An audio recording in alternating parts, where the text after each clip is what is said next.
Bonjour et bienvenue à l'édition de ce jour. Nous allons nous entretenir sur le thème « Choisir la meilleure part pour vivre pleinement le royaume de Dieu ». Et les passages examinés sont tirés de l'évangile de Luc au chapitre 10, versets 38 à 41. Il est écrit: Comme Jésus était en chemin avec ses disciples, il entra dans un village et une femme nommée Marthe le reçut dans sa maison. Elle avait une sœur nommée Marie qui, s'étant assise aux pieds du Seigneur, écoutait sa parole. Marthe, occupée à divers soins domestiques, suivant et dit: Seigneur, cela ne te fait-il rien que ma sœur me laisse seule pour servir? Dis-lui donc de m'aider. Le Seigneur lui répondit: Marthe, Marthe, tu t'inquiètes et tu t'agites pour beaucoup de choses. Une seule chose est nécessaire. Marie a choisi la bonne part qui ne lui sera point ôtée. Marie a choisi la bonne part qui ne lui sera point ôtée.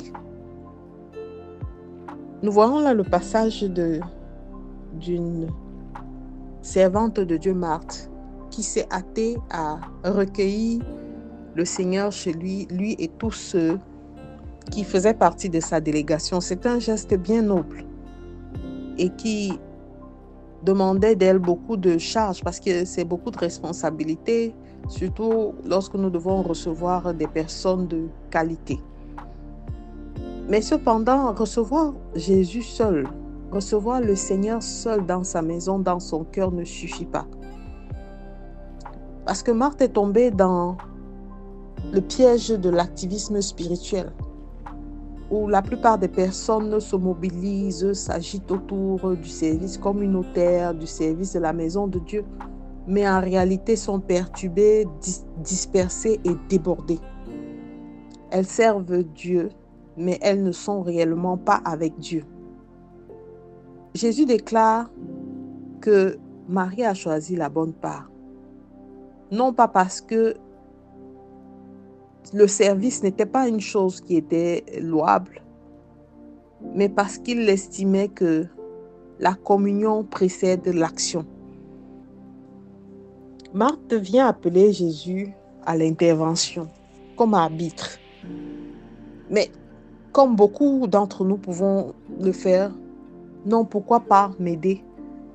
Parce que nous avons estimé et nous nous sommes concentrés sur ce qui relève pour nous de l'essentiel. Bien-aimé, quel est l'essentiel? Apprenons à choisir la meilleure part.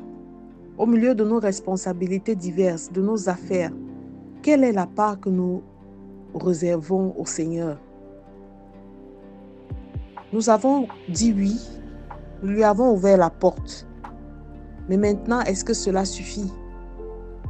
Que faisons-nous de sa présence?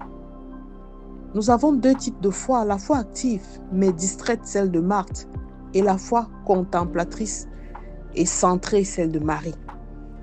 Marie a adopté une position assez délicate pour une femme de son époque, inhabituelle. Elle s'est assise comme un disciple. Elle a donné la priorité à la parole de Dieu. Elle a recherché l'intimité avec Jésus-Christ. Et elle a fait preuve d'humilité et de soif spirituelle. C'est ça la meilleure part. Lorsque Jésus dit à Marthe, Marthe, il reprend Marthe avec douceur parce que ce que Marthe accomplissait comme travail était louable.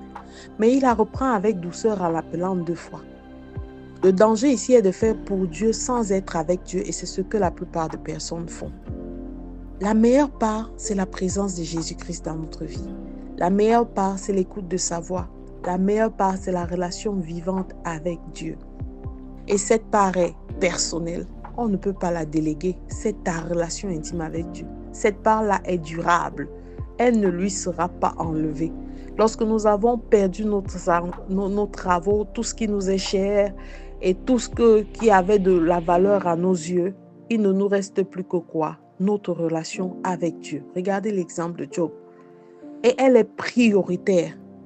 Dans chaque chose que nous faisons, nous devons donner la priorité à Dieu. Nous devons pouvoir être capables de réévaluer nos priorités. en nous disant quelle est la place que nous avons réservée à Dieu dans les projets. Est-ce que nous l'avons mis au devant? Est-ce que nous avons invoqué son nom le matin lorsque nous nous levons? Nous lui avons dit merci le soir lorsque nous couchons. Nous devons apprendre à restaurer ce temps avec Dieu par la méditation de la parole, la prière et les silences intérieurs. Bien-aimés, ce passage nous enseigne à apprendre à rester au pied de Jésus-Christ. L'essentiel n'est pas dans ce que nous faisons pour lui, mais dans notre relation avec lui. Et au moment où nous avançons tous et nous nous disons que nous voulons plus de lui pour la commémoration de cette période de Pâques qui arrive, nous devons pouvoir nous remettre en cause et choisir la meilleure part afin de vivre pleinement l'œuvre du royaume des cieux. Le royaume des cieux n'est pas un royaume que nous allons rencontrer à notre monde, non. Le royaume des cieux est celui que nous vivons ici sur la terre. Alors, je te recommande de faire cette prière avec moi. Père éternel, donne-moi de passer d'une foi active à une foi contemplatrice et centrée sur toi. Je veux une seule chose, la meilleure part. Je veux demeurer dans ta présence, Seigneur. Je veux être sensible à l'écoute de ta parole. Seigneur, donne-moi d'affermir ma relation avec toi. J'ai besoin que par ton Esprit Saint, je me laisse guider chaque jour vers tes voies.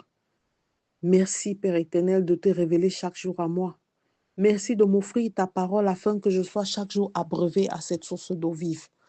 Reçois louange, honneur et gloire, Père éternel. Au nom de Jésus-Christ, nous avons prié. Amen, amen, amen.